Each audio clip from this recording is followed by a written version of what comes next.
میرے مالک نے اس امت پر یہ فیضان فرمایا کہ اس کا قرآن بھی محفوظ ہے اور نبی پاک صلی اللہ علیہ وسلم کا فرمان بھی محفوظ ہے، آپ کی اداؤں کے ساتھ محفوظ ہے۔ میں ایک آپ کو مثال دیتا ہوں، اگر ہمارے نبی پاک صلی اللہ تعالی علیہ وسلم کے چلنے کا انداز کیا تھا، اگر ہمیں یہ معلوم نہ ہوتا تو کیا فرق تھا؟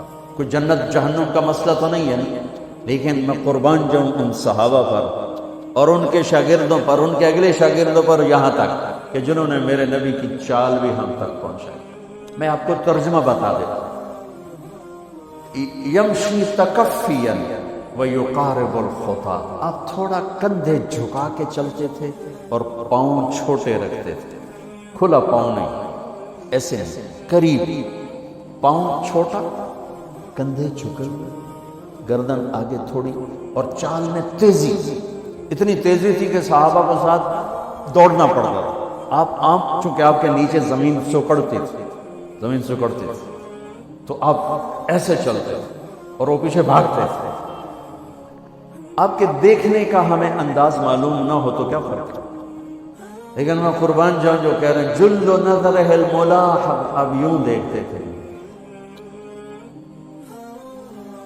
ایسے نہیں دیکھتے تھے حیا کی وجہ سے، بلکہ یوں دیکھتے۔ کبھی کبھی ایسے ہوتا تو پھر ایسی تجلیات اور آنکھوں سے نور نکلتا کہ سارے صحابہ یوں ہو جاتے۔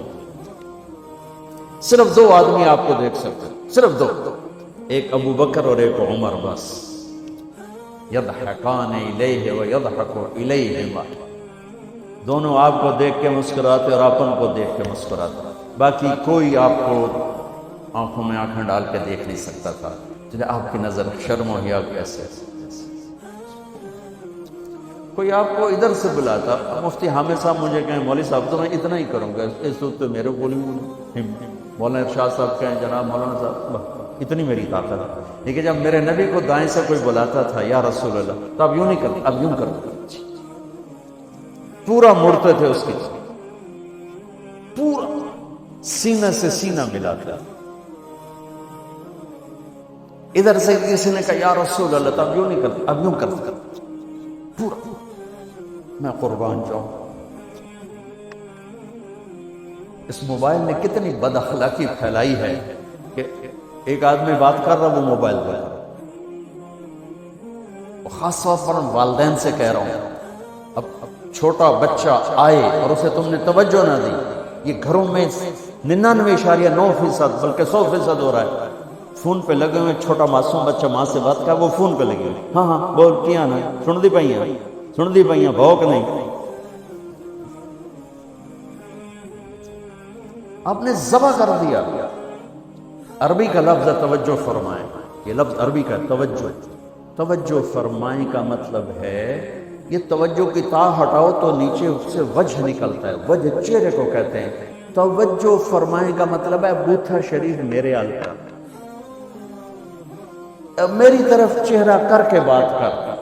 میرے نبی جب کسی سے بات کرتے تھے، سینہ بھی اس کو دیتے تھے، چہرہ بھی اس کو دیتے تھے۔ جب آپ غمگین ہوتے تھے کیا کرتے تھے؟ داڑھی پکڑ کے یوں بیٹھ جاتے تھے، یہاں ٹیک، اس کو نہیں، اور یوں پکڑو۔ تھوڑی دیر کے بعد سر پہ ہاتھ پھیرتے اور پھر یوں فرماتے۔ یہ میرے نبی کے غم کی نشانی ہے۔ آپ کسی دکھ میں ہیں، کسی غم میں ہیں، سبحان اللہ۔ جب آپ کسی کو بلاتے تھے تو ایسے نہیں کرتے تھے، ایسے کرتے، پورے ہاتھ کے اشارے سے، ایسے انگلی اٹھانا عیب ہے، یوں کرتے۔ جب آپ محفل میں بیٹھتے تھے تو چوکڑی مار کے بیٹھتے تھے، اتحیات صرف نماز میں آپ کی ہے، باقی آپ چوکڑی مار کے بیٹھتے تھے، اور پوری محفل میں ٹانگ نہیں پھیلاتے تھے، چاہے کتنی لمبی مجلس ہو جائے ٹانگ نہیں پھیلاتے تھے۔ کبھی کبھی عزت دیتے تھے، سامعین جالسین کو احترام دیتے تھے، عزت دیتے تھے، اور دوران گفتگو آپ یوں کرتے رہتے تھے، یوں۔ یہ آپ کی بے ساختہ حرکت تھی، یہ ہتھیلی، یہ انگوٹھا، یہ ہر آدمی میں نا کوئی اس کی جسم کی غیر ارادی حرکت ہوتی ہے. جیسے میں اپنے انگوٹھے کو یوں کرتا رہتا ہوں، یہ میری بچپن کی عادت ہے، مجھے پتہ بھی نہیں ہوتا میں انگوٹھا ایسے کر رہا ہوتا ہوں. تو میرے نبی کی بغیر ارادے کے ہاتھوں کی حرکت تھی. آپ دوران گفتگو یوں فرمائے،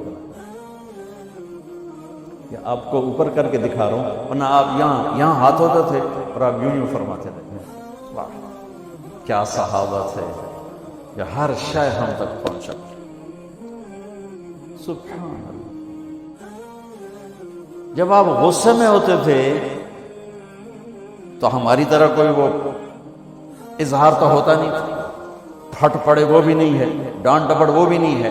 اس کو برداشت کیا ہے، اس کا رد عمل آیا ہے چہرے پر. کیا یہاں ایک رگ تھی جو غصے میں ابھر آتی تھی، وہ ایسے ایسے ایسے ایسے ایسے کرتے بینہما عرق یدرہ الغضب، تو اسے اندازہ ہوتا تھا غصے میں. کسی پر اظہار ناراضگی ہے تو ہم تو لان تان کرتے ہیں. آپ کیا کرتے تھے؟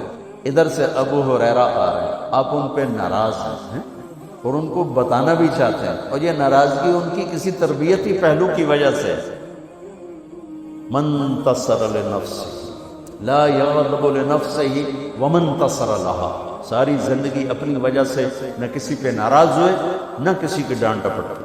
تو جب ادھر سے آ رہا ہے نا ابو ہریرہ اور آپ ان کو اظہار ناراضگی فرمانا چاہتے ہیں تو یوں دیکھا اور ساتھ ہی یوں ہو جاتا ہے. بس ادھر سے انس آ رہے ہیں، آپ ان پہ ناراض ہیں، دیکھتے ہی آپ یوں ہو جاتے تھے. بس یہ اتنا تھا میرے نبی کی ناراضگی کا اظہار کہ آپ لگتا ہے ناراض. جب آپ خوش ہوتے تھے تو یہ جگہ گلابی ہو جاتی. پہلی بہت خوبصورت رنگ تھا گلابی، لیکن یہ اور زیادہ چمکنے لگے، اس میں سے نور نکلنے لگتا تھا. اتنی چھوٹی چھوٹی بات، میرے نبی کی کوئی بات چھوٹی نہیں ہے. لیکن جیسے فرض اور ہے، فرض کفایہ اور ہے، واجب اور ہے، سنت موقدہ سنت، یہ ساری ایسے. میرے نبی کا ہر عمل عظیم الشان ہے کہ ہر عمل جنت میں لے جانے کا اور اللہ کی رضا کا ذریعہ ہے. تو چھوٹا تو کوئی نہیں، آپس میں تقابل کے. یعنی یہ میں وہ چیزیں آپ کو بتا رہا ہوں جن کا جنت اور جہنم سے تعلق نہیں، عشق سے تعلق، محبت سے تعلق.